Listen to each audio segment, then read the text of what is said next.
Bonjour à tous et bienvenue. L'UNESCO est l'Organisation des Nations Unies pour l'éducation, la science et la culture. Créée le 16 novembre 1945 pour faire face aux dégâts et aux atrocités de la Seconde Guerre mondiale. Située à Paris, l'UNESCO comprend 193 États membres. Alors comment travaille cette institution? Quel est son impact dans nos sociétés? Et que fait l'UNESCO en Côte d'Ivoire? Ce sont autant de questions que nous allons poser aux représentants de l'UNESCO à Abidjan.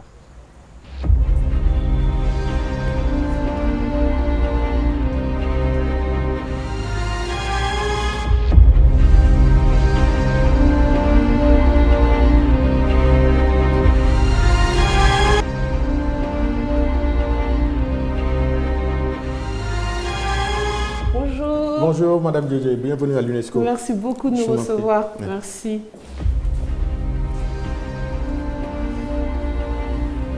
Merci encore une fois de nous accorder cet entretien. Merci à vous de venir ici aujourd'hui.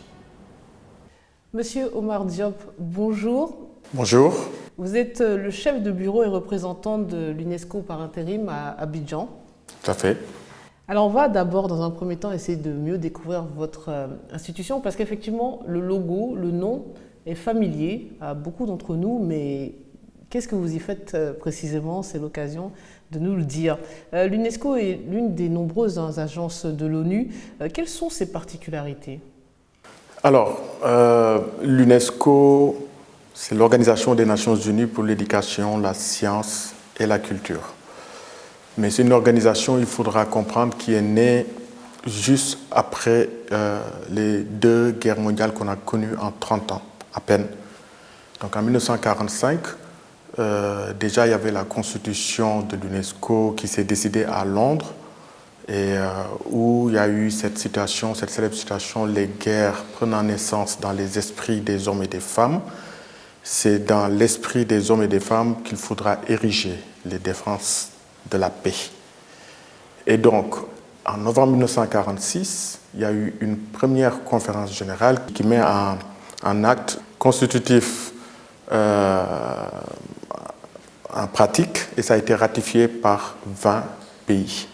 Et voilà la naissance de l'UNESCO. Et donc, dans cette vision globale, la mission, c'est de construire la paix. Parce qu'on s'est rendu compte que les accords économiques et les accords politiques ne suffisaient pas à eux seuls, mais qu'il fallait aller plus loin dans l'éducation des personnes, l'éradication de la pauvreté, le dialogue interculturel et surtout le développement durable. Mais justement, votre institution intervient sur plusieurs sujets, dans plusieurs domaines. Vous avez dit éducation, vous parlez de la paix, vous parlez de la culture. Comment votre institution se distingue d'autres? Parce que quand on parle de l'éducation, on pense à l'UNICEF, mais vous intervenez aussi dessus. Quand vous parlez du développement, on pense au PNUD. Quand vous parlez de la paix, on pense au maintien de la paix de l'ONU. Comment on vous distingue de toutes ces autres institutions? Alors, il faudra comprendre que, par exemple, quand on parle du PNUD, c'est un programme. C'est le programme des Nations Unies pour le développement. L'UNICEF, c'est un fonds. Le F signifie Fonds pour l'enfance et la femme. Et donc l'UNESCO, c'est une organisation à part entière avec un système de gouvernance où chaque État membre a un droit de vote. Et donc nous avons des instances de gouvernance qui sont constituées du conseil exécutif qui se réunit tous les 6 mois et aussi d'une conférence générale qui se réunit tous les 2 ans.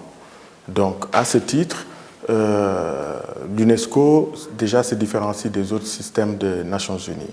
Mais si nous en venons au mandat, par exemple, vous avez dit éducation. L'UNESCO aujourd'hui est la seule institution onusienne qui couvre tous les aspects de l'éducation, de la maternelle jusqu'à l'enseignement supérieur, mais aussi le formel, l'éducation formelle qu'on connaît, le non formel et l'informel. Et à cela, il faudra rajouter les aspects qui sont liés à la politique éducative.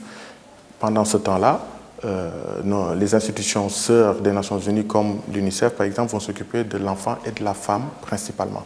Alors, les programmes de l'UNESCO doivent contribuer à la réalisation des objectifs de développement durable définis dans l'agenda 2030 adopté par l'Assemblée générale des Nations Unies en 2015. Dia peut nous rappeler Quels sont ces objectifs et comment vous y contribuez concrètement? Alors les objectifs de développement durable sont venus un peu pour compléter ce qui n'a pas été pu compléter pendant les objectifs millénaires du développement. C'est quoi l'originalité de ces objectifs? Maintenant, les objectifs de développement durable rassemblent tous les pays dans les mêmes objectifs. C'est-à-dire aujourd'hui, que l'on soit en France, que l'on soit aux États-Unis, en Chine ou en Côte d'Ivoire, l'objectif de développement durable numéro 4 est le même pour tous ces pays-là.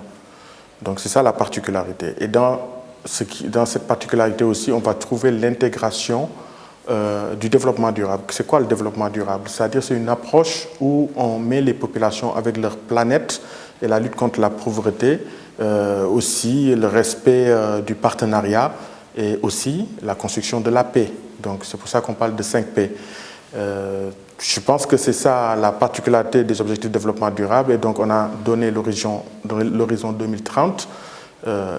Aujourd'hui, nous sommes dans les 10 dernières années de la mise en œuvre de ces objectifs de développement durable. Et il y a beaucoup d'évaluations qui sont faites pour évaluer. Il y a des objectifs qui ne seront pas atteints, mais il y en a d'autres, principalement, qui sont atteints par un certain nombre de pays, par d'autres. Donc voilà. Et quels sont les programmes que vous mettez en place, vous, pour les atteindre, ces objectifs? Alors, par essence, tous nos programmes sont décidés tous les 2 ans, parce qu'on a un programme biannuel qui est décidé lors de la conférence générale de l'UNESCO. Et donc, cette programmation-là se fait par rapport aux objectifs de développement durable et par rapport aux priorités de l'UNESCO. Et le cadre de référence, c'est l'agenda 2030. Et après, quand on vient en Afrique, c'est l'agenda 2063 de l'Union africaine, l'Afrique que nous voulons. Et après, par la suite, nous rentrons maintenant dans les domaines d'activité de l'UNESCO qui sont l'éducation, les sciences naturelles, sciences humaines et sociales, la culture, la communication et l'information, pour décliner nos activités au niveau du pays par rapport à l'atteinte de ces objectifs-là. Alors, l'une des activités les plus connues de l'UNESCO, c'est le patrimoine mondial que vous tentez de préserver. Et le patrimoine mondial de l'UNESCO donc désigne un ensemble de biens culturels et naturels présentant un intérêt exceptionnel pour l'héritage commun de l'humanité. Déjà, comment sont sélectionnés les sites ou monuments concernés? Alors oui, effectivement, donc, si nous parlons de patrimoine mondial, donc, nous tombons dans le secteur de la culture de l'UNESCO. Mais il faut savoir qu'il y a un certain nombre de conventions qui ont été mises en place, parce que l'UNESCO est un organisme aussi normatif. Et d'ailleurs, 7 au total, et parmi ces 7, 6 ont été ratifiés par la Côte d'Ivoire, et la 7e est en train d'être ratifiée, et c'est en lien avec le patrimoine subaquatique. Donc, si nous faisons peut-être, si nous nous arrêtons sur la convention de 1972, qui parle de sites culturels et naturels du patrimoine mondial. Nous nous retrouvons ici en Côte d'Ivoire avec la ville de Grand Bassam, une ville historique qui est marquée par le colonialisme avec l'architecture qui est unique et qui répond à des normes climatiques par rapport à sa position. Mais aussi, il y a les mosquées du nord ivoirien de style soudanais. Des mosquées qui sont dans le nord qui ressemblent à des mosquées comme au Mali ou au Burkina. Donc il y a un nombre de 8 mosquées qui ont été inscrites récemment en 2021 dans le patrimoine culturel de l'UNESCO. Mais aussi il y a ce qu'on appelle les sites naturels. Et dans ces sites naturels-là, il y a les 3 parcs. Donc il y a le parc de Taï, le parc de Comoé et aussi le Mont Nimba, qui est transfrontalier avec la Guinée. Mais justement, comment vous sélectionnez ces différents sites ou monuments? Alors, la sélection, nous avons des critères pour que des sites puissent être acceptés dans la liste du patrimoine mondial. Et ces critères sont connus de tous et c'est transparent. Mais par excellence, il faudra l'unicité et l'universalité du type du bien qui doit être inscrit. Mais avant d'en arriver au niveau de l'UNESCO, il faut que le bien soit inscrit au niveau national. C'est-à-dire, si quelqu'un aujourd'hui venait et me présentait un bâtiment pour me dire est-ce qu'on peut commencer la procédure d'inscription au patrimoine mondial, la première question que je vais lui poser, c'est est-ce que c'est inscrit dans le patrimoine national? Donc il faut un inventaire national qui est fait par l'OIPC, qui dépend du ministère de la Culture. Il gère le patrimoine ivoirien de la Côte d'Ivoire. Donc ça, c'est une première étape à franchir pour que la Côte d'Ivoire puisse faire un dossier au niveau international. Et quand on est sélectionné, quelles sont les conséquences finalement directes et indirectes pour le site ou le monument inscrit au patrimoine mondial? Alors d'abord, c'est un label qui internationalise le site qui est inscrit au patrimoine mondial. Donc les retombées peuvent être touristiques, ça peut jouer sur l'économie, ça rentre dans le cercle très fermé des sites de patrimoine mondial qui sont dans le monde. Aujourd'hui, c'est 167 pays qui en bénéficient et un total de 1154 sites répertoriés à travers le monde. Mais en plus de ce label, parce qu'on va parler des conséquences touristiques, les gens reçoivent de l'argent pour le préserver, il y a des études qui sont faites sur ce site, il y a une attention particulière, il y a des subventions. Ouais, je dirais plutôt qu'effectivement, il y a une attention internationale qui va s'opérer sur ce bien, mais aussi ça donne des responsabilités. Parce que quand on dit que ça appartient à l'humanité, ça sort du national. Donc on pose des critères et on pose un plan de conservation et de gestion qui va faire qu'on ne peut pas faire n'importe quoi dans ces sites, ils sont protégés. Vous aidez financièrement les États? On les aide techniquement et aussi financièrement parce qu'ensemble, on va bien sûr mobiliser des ressources. D'accord. Parce qu'il y a une critique, elles ne sont pas nombreuses par rapport au travail effectué dans le cadre de cette conservation de biens de l'humanité. Certains disent que parfois, ça se retourne contre les sites eux-mêmes, puisque, encore une fois, vous l'avez dit, c'est un label. Ça va attirer beaucoup de touristes. Et certains sites doivent être préservés de la présence humaine. Et attirant ces touristes, eh bien, ils subissent tous les excès du tourisme de masse.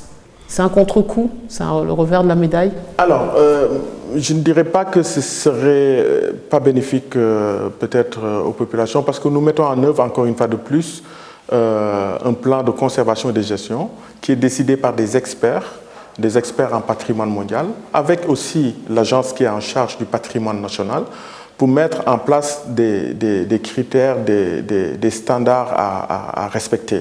Maintenant, je vois plus un côté positif où la population locale peut bénéficier d'une économie locale qui tourne autour du tourisme, autour d'industries culturelles créatives et autour de... Si c'est du tourisme, on va dire, bon, si c'est pas du tourisme vert, mais en tout cas si c'est du tourisme... désorganisé. Voilà. Et c'est là où on parle de plan de gestion et puis des critères aussi. Parce que vous savez, même les bâtiments en tant que tels, on ne peut pas faire ce qu'on veut. On est obligé de respecter l'architecture. Si on veut rénover, on est obligé de respecter certains procédés. Et aujourd'hui, nous travaillons en très bonne intelligence avec le gouvernement ivoirien qui fait un travail remarquable. Et récemment, par exemple, à Grand Bassam, nous avons expérimenté le premier accord public-privé. Citer le privé, mais qui a bénéficié de financement pour ériger un musée qui va bénéficier à la population locale parce que c'est eux qui vont y travailler, mais aussi des collections qui seront mises à la disposition des gens qui vont visiter. Alors l'Italie et la Chine comptent le plus grand nombre des sites inscrits au patrimoine de l'UNESCO. Et selon le directeur du Centre du patrimoine mondial de l'UNESCO, le Camerounais Lazare Elundu Assomo, il y a une sous-représentation de l'Afrique au patrimoine mondial. Pour quelle raison? Et pourquoi la Chine et l'Italie sont les deux grands pays à bénéficier de ce label? Alors d'abord, je pense que c'est une très grande fierté d'avoir un Africain à la tête du patrimoine mondial au niveau de l'UNESCO. Une très grande fierté. Donc M. Elundu, ce qu'il a voulu dire par son propos, c'est de remobiliser les États africains pour qu'ils puissent faire leurs inventaires au niveau national. Parce que quand ils font leurs inventaires et qu'ils mettent dans le patrimoine national, ce n'est qu'à ce moment-là qu'on peut prétendre à être au niveau international. Maintenant, nous nous retrouvons... Donc c'est notre faute, en fait, en tant qu'État, c'est nous qui... Alors, on doit se mobiliser, parce que peut-être que les pays du Nord ont plus de moyens pour le faire, parce que aussi l'inventaire au niveau national, ça demande des moyens et ça demande un certain nombre de procédés. Effectivement, ça c'est sur le plan quantitatif, mais il y a aussi sur le plan qualitatif, l'Afrique compte surtout des sites dits naturels, tandis que l'Europe regorge de sites classés culturels. On a toutes ces églises, ces châteaux qui sont déjà bien mis en valeur et n'ont pas forcément besoin d'une protection supplémentaire. Là aussi, c'est le reproche qui est fait. Et je pense que ça rejoint ce que je disais tantôt, donc les moyens. Je pense qu'en Afrique, peut-être, je le dis comme ça, on a expérimenté pas mal de troubles au niveau social, pas mal de remous dans nos différentes sociétés et on n'a pas pu préserver ce qu'on avait et qui datait, qui représentait un caractère universel. Donc là, je pense que c'est dans ce sens-là que le directeur a voulu sonner la mobilisation pour qu'on réalise que de l'autre côté, les gens se sont peut-être bien organisés et que nous aussi, nous devons nous mobiliser pour mettre ce qui existe déjà dans le patrimoine mondial. Mais justement, il a aussi évoqué les menaces qui pèsent sur les sites africains. On a le terrorisme, on a des grands mouvements de population. On l'a vu, hein, Tombouctou, c'est l'un des exemples récents. Est-ce que là aussi l'UNESCO prend des dispositions particulières sur ces questions? Tout à fait. Récemment, je peux vous citer ce qui s'est passé à Mossoul. Avant Mossoul, donc effectivement, si on revient en Afrique, il y a ce qui s'est passé dans le Nord Mali. Nous disposons de certains nombres d'outils et de conventions qui font que les biens culturels aussi doivent être préservés en temps de guerre. Oui, mais est-ce que les terroristes respectent ces règles-là? Non, ils ne respectent certes pas, mais c'est après à la communauté internationale, et c'est de la même manière qu'il y a un apport au développement, un apport aussi dans l'urgence, que ça puisse concerner aussi les biens culturels. Oui, parce que finalement, quand ces sites sont détruits, pourquoi c'est perçu comme une perte pour l'humanité? C'est quoi? C'est pour conserver les traces d'un passé? C'est pour... et puis la diversité des cultures? C'est quoi? Pourquoi c'est perçu comme une perte, une catastrophe? Moi, je vais vous citer juste deux exemples. Un sera intangible. Intangible, voilà, c'est quelque chose, c'est un procédé. C'est comme le Zaouli aujourd'hui qui est protégé par l'UNESCO, qui appartient aussi à la liste du patrimoine immatériel. Je vous cite le yoga. Vous savez ce que c'est? Oui, c'est une pratique, bon, je ne sais pas si c'est sportif ou... Bon, Le yoga est né en Inde. Pourtant, c'était national, mais ils ont réussi à montrer que c'était pour l'humanité. Donc, c'est comme si aujourd'hui, ça appartient à toute l'humanité. Donc, c'est pour ça qu'il y a la Journée internationale du yoga et ça a été aussi inscrit au patrimoine mondial de l'UNESCO. Je vous cite encore une fois de plus les bibliothèques de Tombouctou. Je peux vous citer les pyramides qui sont au niveau de l'Égypte, qui appartiennent à l'Égypte ancienne. Donc voilà, c'est des exemples concrets. Il est difficile aujourd'hui de dire que ça appartient juste au pays où ces biens-là se trouvent. Donc ça veut dire que quand on intègre le patrimoine de l'UNESCO, le patrimoine mondial, ce bien est considéré comme appartenir au monde entier. De l'humanité, patrimoine de l'humanité, patrimoine mondial de l'humanité. Un autre sujet que vous abordez, c'est l'information. Et c'est vrai qu'en Afrique, c'est la déclaration de Windhoek qui est associée à l'UNESCO à tout jamais. Déjà, pourquoi était-ce un tournant dans l'histoire des médias, surtout sur notre continent? Et quelle est la genèse de cette déclaration de Windhoek qui devait marquer un tournant? On va en faire le bilan aussi. Hein. Oui, tout à fait. Donc, en 1991, je pense que des journalistes indépendants africains se sont mis ensemble. Il y a eu une rencontre à Windhoek. Et l'idée, c'était de dénoncer un peu les attaques dont ils faisaient l'objet, la censure. Et donc, à l'issue de cette rencontre, on a eu ce qu'on appelle la déclaration de Windhoek qui protège un peu le rôle des journalistes d'informer, mais aussi leur sécurité en temps de troubles. Mais ça va au-delà, ça va regarder aussi le pluralisme, que les médias, qu'il n'y ait pas un monopole sur les médias, mais qu'il y ait une pluralité de médias et une différence d'opinion. Donc ça protège la liberté d'expression et aussi ça responsabilise les gens à avoir une citoyenneté active pour la démocratie. Donc je pense que c'était ça l'idée. Oui, comme avec, ça coïncide aussi avec la déclaration de Mitterrand à l'époque. Voilà, tout ce vent de liberté.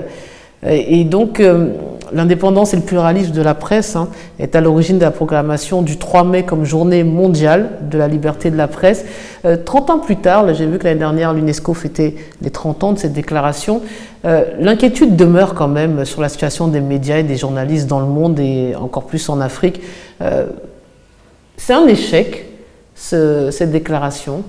Alors, je pense que ce n'est pas un échec. Il y a eu des avancées qui ont été faites, mais de la même manière, il y a des problèmes qui sont nés, de nouveaux problèmes, on va dire.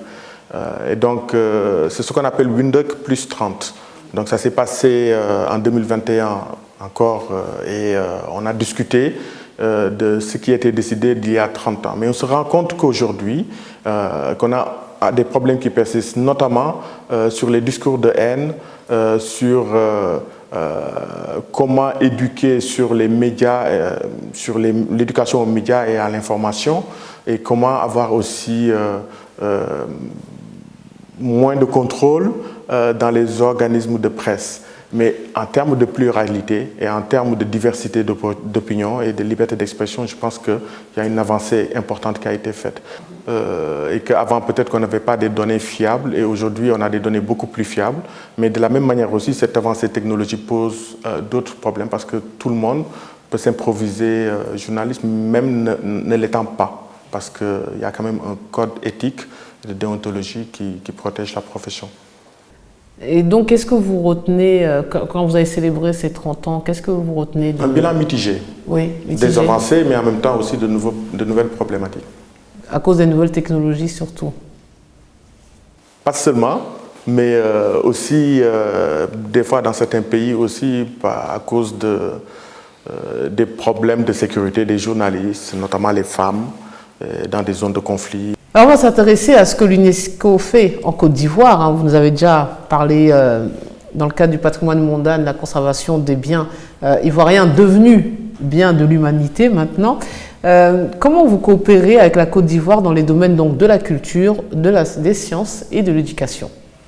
Alors, je pense que c'est une très bonne coopération, un pays très dynamique, parce que quand même j'ai pris fonction récemment.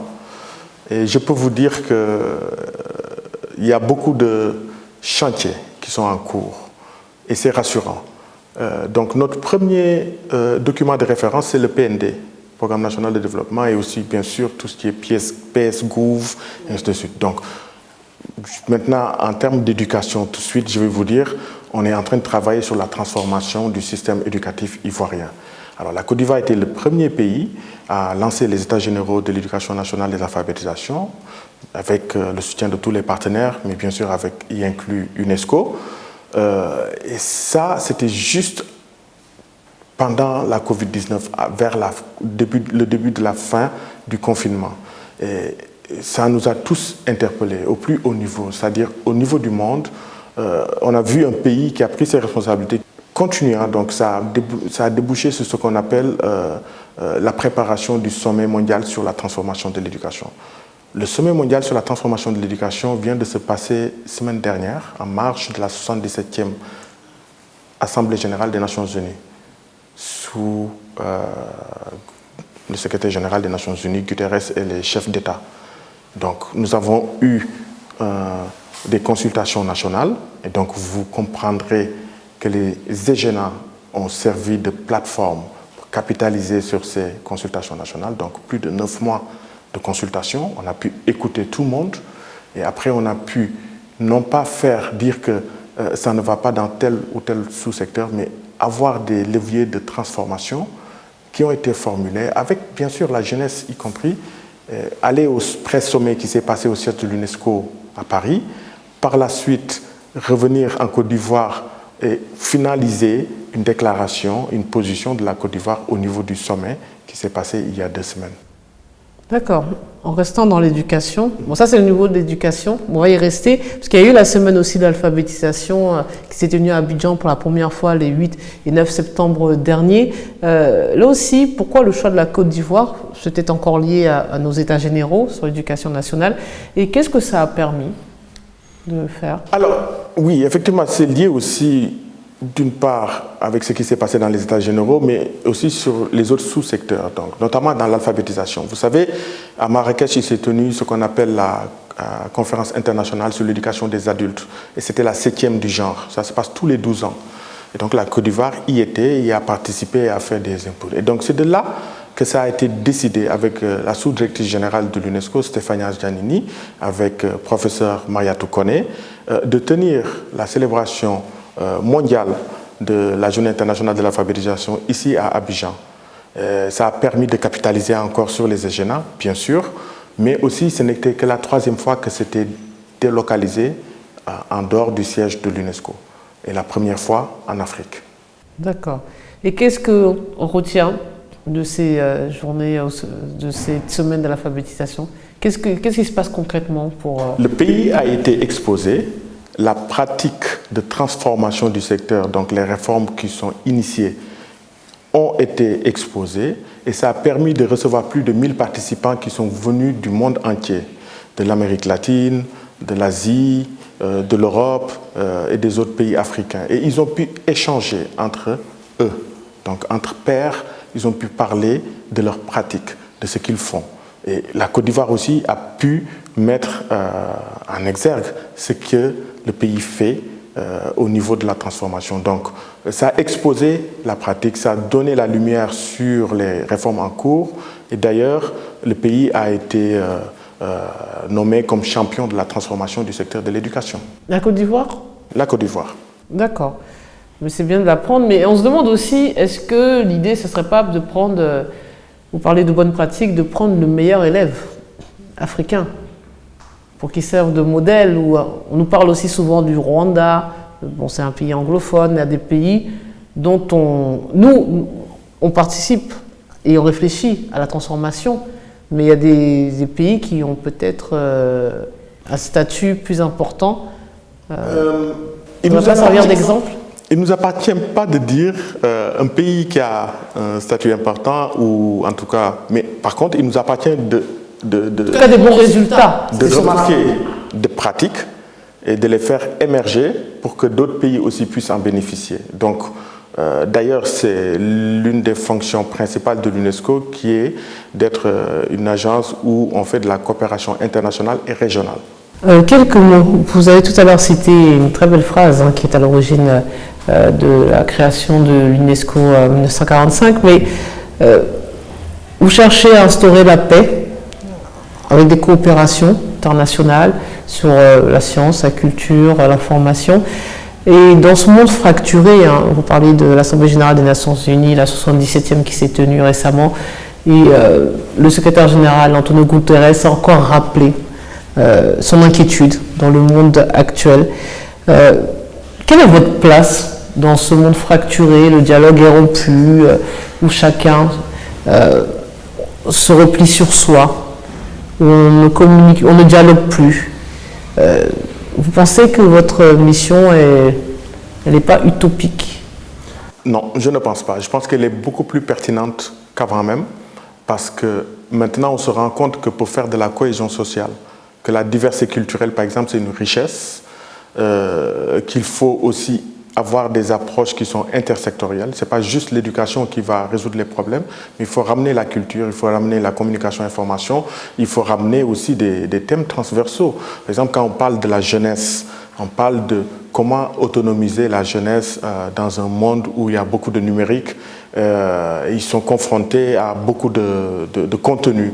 Comment les équiper, par exemple, pour qu'ils aient un esprit critique, un esprit de discernement, mais aussi qu'ils puissent eux-mêmes être acteurs de leur propre changement. Donc je pense que le défi est beaucoup plus important maintenant, ce qui rend notre mission beaucoup plus pertinente. Et au vu de ces nombreux défis qui souvent concernent, on a l'impression, en premier lieu le continent africain, justement l'Afrique ne devrait-elle pas être une priorité absolue pour votre institution onusienne, chargée donc de rappel de l'éducation, la science et la culture? Ça l'est. Alors la première priorité de l'UNESCO, c'est la priorité Afrique. Et la seconde, c'est l'égalité des sexes. La priorité Afrique, l'Afrique c'est le seul continent qui dispose d'un sous-directeur général au niveau du siège à l'UNESCO. Et il y a tout un programme à Paris, vous voulez dire. Et il y a tout un programme qui est décliné dans tous les autres secteurs, ce qu'on appelle les flagships chez nous. Et je vais vous rappeler que ça n'a pas commencé aussi récemment. En 1964, déjà, on lançait l'histoire générale de l'Afrique. Donc l'histoire de l'Afrique écrite par des Africains et où des savants, des vaillants savants du monde contemporain ont participé. La culture même est devenue un enjeu politique. C'est plus juste des hobbies ou voilà. C'est plus un passe-temps. C'est bien sûr du savoir, mais c'est devenu aussi un enjeu politique. Là aussi, comment vous allez faire? Puisque la même version d'une histoire est contestée de plus en plus. Chacun veut s'accaparer voilà, un pan de sa culture, refuse que d'autres les imitent. On assiste quand même à un phénomène assez récent. Et les enjeux sont forcément géostratégiques. Tout à fait. Et nous avons des programmes aussi qui répondent à ces problématiques-là. Donc, quand on parle de mémoire du monde, par exemple, il s'agit de documenter des choses et les protéger, comme on protège un site de patrimoine mondial. Hein. Et aussi tout ce qui est héritage, l'oralité. Et dans ce cadre-là, on a des exemples concrets, même ici en Côte d'Ivoire. On travaille avec la Fondation Amadou Hampâté-Bâ pour que ces manuscrits puissent être préservés avec des techniques modernes. C'est quoi le patrimoine immatériel? C'est pas du patrimoine immatériel, non. C'est de ce qu'on appelle mémoire du monde. Mémoire du monde?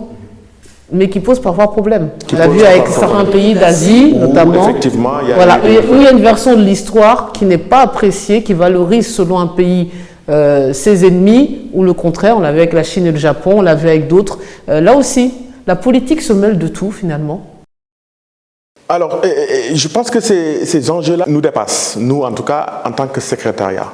En tant que secrétariat, nous disposons d'outils et de procédés, et nous sommes en train de travailler main en main avec les gouvernements pour justement les aider à aller vers ces documentations-là. Mais par contre, les aspects politiques, après, par la suite, effectivement, c'est à un niveau beaucoup plus stratégique. Mais c'est un frein ou c'est une avance? Parce que parfois, on parle de volonté politique pour faire avancer les choses, les accélérer, mais on a l'impression que parfois aussi, ça freine ou ça handicape le processus. On va dire que c'est des défis à surmonter. Alors, quelles sont les perspectives ou quel est l'avenir de l'UNESCO en Côte d'Ivoire en termes de projets ou autres?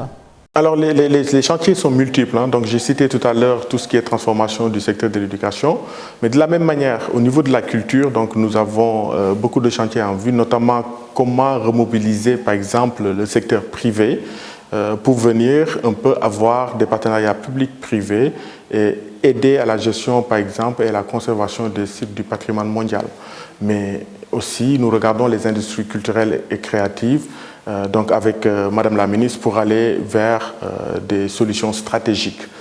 Au niveau de la communication, information, bien sûr, nous avons beaucoup de chantiers avec les différentes fêtières, donc que ce soit la KIDP, l'Agence nationale de presse, et donc voilà, et aussi les radios communautaires. Et récemment, on a voulu aussi lancer ce qu'on appelle les ateliers de Babi. C'est un concept qui va ramasser tous les secteurs de l'UNESCO et qui va donner des formations aux jeunes et aux professionnels qui sont intéressés. Dans le domaine de l'information, vous voulez dire? Des compétences du 21e siècle. Donc au-delà de tout ce qui est information, mais on touche aussi à tout ce qui est c'est quoi être éco-citoyen, c'est comment prendre la parole en public, le leadership féminin, l'intelligence artificielle, c'est beaucoup de domaines qu'on va toucher. Et ça sera la dernière question pour faire le lien avec l'Afrique. On s'aperçoit quand on prend l'historique du directeur général de votre institution, j'ai trouvé un seul Africain issu du Sénégal, Amadou Matar Mbow. Là aussi, peut-on espérer qu'un Africain prenne de nouveau la tête de cette grande institution? Amadou Matar Mbow a été directeur général de l'UNESCO pendant 13 ans. Et je pense que comme il y a eu encore d'autres nationalités, d'autres régions géographiques qui ont été directeurs généraux, et aujourd'hui c'est Madame Audrey Azoulay qui est directrice générale de l'UNESCO, une Française. Donc il y a une rotation géographique qui se fait, mais ça c'est au-delà de nous, secrétariat, c'est au niveau des États membres que ça se décide. C'est-à-dire que c'est les États membres qui doivent proposer des candidatures à l'issue d'un vote? Tout à fait. Donc nous avons ce qu'on appelle la conférence générale de l'UNESCO tous les 2 ans. Et c'est cette même conférence générale, quand le mandat de la directrice générale arrive à son terme, les États membres vont proposer leurs candidats et vont voter pour l'élection de la ou du directeur général de l'UNESCO. Ce sera le mot de la fin. Merci, Monsieur Omar Diop, de nous avoir reçus, d'avoir répondu à toutes nos questions. Merci à vous de m'avoir eu dans votre émission. Merci à vous de nous avoir suivis. Merci de votre fidélité. Bonne suite des programmes sur RTI1. À la semaine prochaine.